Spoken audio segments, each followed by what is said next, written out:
Ron's going to be able to come back from this latest police action?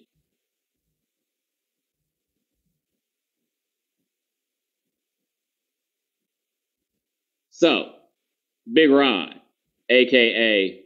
Ronald Johnson. Ronald Johnson was the captain of those police that were out there in Ferguson. And you may recall how this went. So, young man dies, all that stuff happens. And then it was obvious that the St. Louis County Police didn't really have the relationship that was necessary to maintain the peace and safety so desired. So they brought in this big old, bald-headed, dark-skinned policeman named Ron Johnson. Now, I would like to know who in HR at whatever police office it was realized, yo, we got a dude here that's from Ferguson. Yeah. Black. Yeah. Yeah, you ought to meet him. Then Big Ron comes in there and Big Ron sits down and they talk to him and Big Ron looks ready. They're like, yeah, we can have Ron handle this and do the press conference because the biggest thing is they need to fix the optics. They needed to fix the optics. I don't know what white man they could have possibly sent in there to keep the peace, right? Like, who was going to believe that? So they sent Big Ron out there. They had them a peaceful night. I think it was Thursday. They were out there. Big Ron stabbing people up. Big Ron taking pictures. Cops are kind of chilling. It's like all this stuff. I mean, you know what it looked like? It looked like those scenes in The Wire from Amsterdam when that shit was working.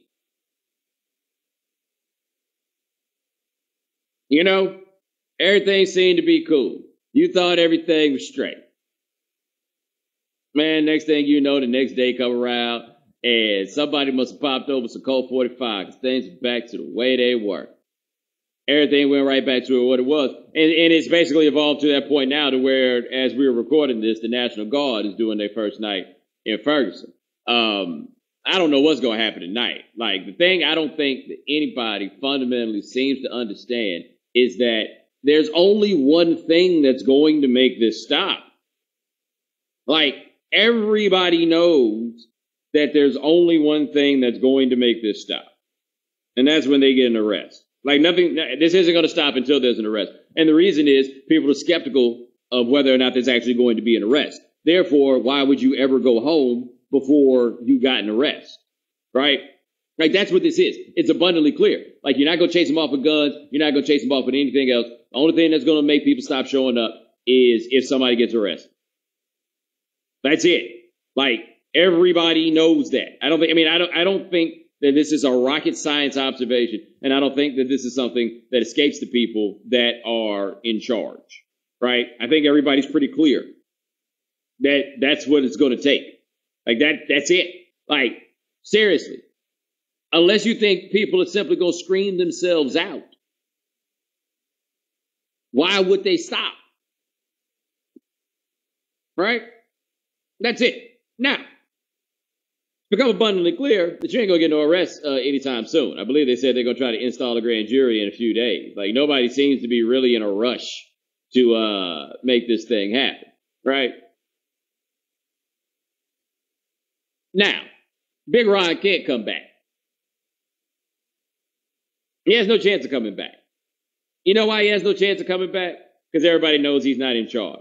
Like, they put the National Guard man in charge anyway, so, like, Big Ron is definitely not in charge. Like, it was a very subtle thing. I watched that press conference where they announced a dude looking like Buddy from Celebrity Fit Club, old drill sergeant dude. And Big Ron made a quick little statement, and then they just moved Big Ron to the side, man. Like, Big Ron's work there was done. Big Ron gave him one good night, and Big Ron gave him some cover. And Big Ron answered all those questions. Governor ain't been to Ferguson one time, but there's Big Ron. And everybody knows, man, Big Ron had no power. Big Ron wasn't in charge of anything.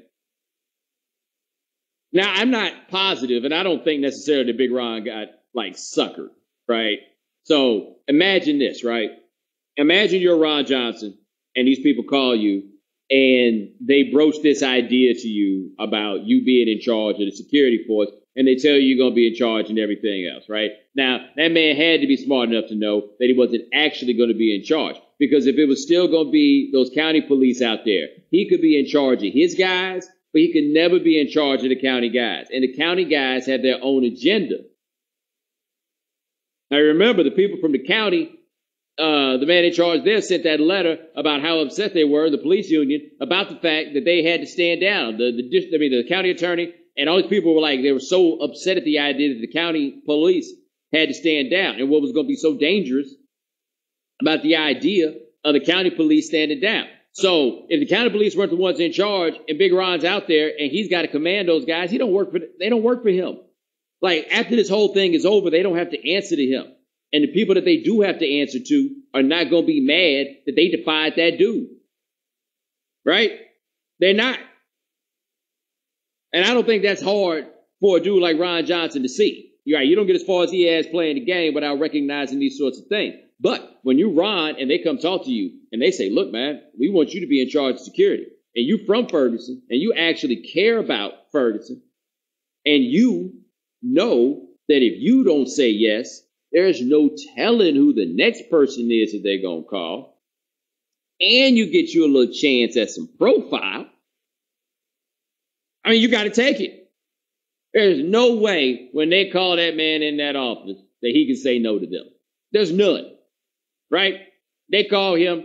He gets out there. He makes the best of the situation. He gets out there and he says all the right things. Say what you want about Ron. There's the issue of Ron saying there wasn't going to be no tanks and stuff like that, and then there were, and said there wasn't going to be no tear gas, and then there was. Yeah, like, that's real stuff, but Ron was the only person that's out there talking about how the police need to, like, repair their relationship with the community, and how he understands what those people are going through. And I don't think that man was lying when he was saying those things. That's some go hard stuff, right? Like, hey, man, I don't know how that's going to go over when he gets back to his real job. I have no idea. Now, you think about this for Ron. You think about this. One second.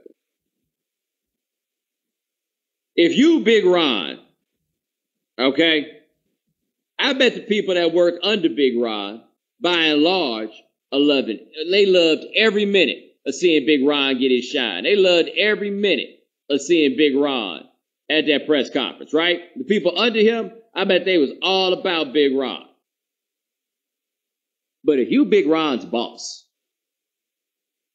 and Big Ron's gone out there, and Big Ron's been on television, and Big Ron's been in charge, and Big Ron's developing a relationship with the governor now,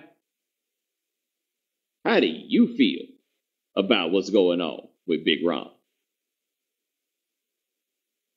And I don't know too much about who Big Ron's superior is. I just tell you right now, it's not a good thing to be the black dude in the office whose boss feels threatened by his assent. It's not pleasant. Like, Big Ron put a lot on the line here. Like, whether you realize it or not, you call it lying and everything else. Big Ron was out there, like, dapping up the people. Big Ron gave an apology on behalf of the police. When have you ever heard the police apologize? Right? Like, yo, Big Ron stepped into that situation, and it was bad, and I think he did what he could from that situation. However, his word is now mud, because everybody knows he's not in charge.